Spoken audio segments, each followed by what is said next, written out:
ADN से मैं हूं आकाश नियाजी। जिला गुजरात में पूरे पंजाब में तहरीक इंसाफ के रहनुमाओं और कारकुनों की गिरफ्तारियों के लिए सिलसिला शुरू कर दिया गया है। इस समय गुजरात के इलाका गांव पियोवाली में सैयद अजमत शाह की रहायशगाह पर पुलिस ने छापा मारा है। इस सिलसिले में आतफ अजमत के कजन को पुलिस अपने साथ ले गई। आतफ अजमत समेत दीगर अजीजों अकारब गिरफ्तारी से महफूज रहे। बताया कि मुहक्का डेरा से जाहिद हुसैन सैयद को गिरफ्तार किया गया। चंद माह के दौरान बियोवाली में डेरा अजमत सैयद पर ये छठा छापा मारा गया है।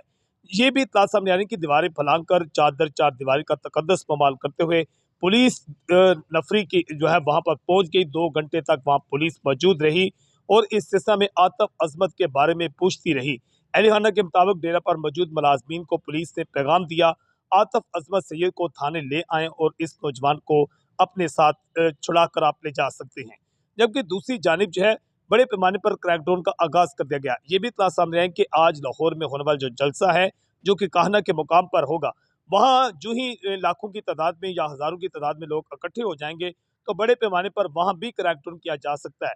9 मई के मुकदमात में मतलूब जो वहां पर अफराद हैं, उनकी गिरफ्तारियां वहां में अमल में लाई जा सकती हैं। एडीएन से मैं हूं आकाश न्यास।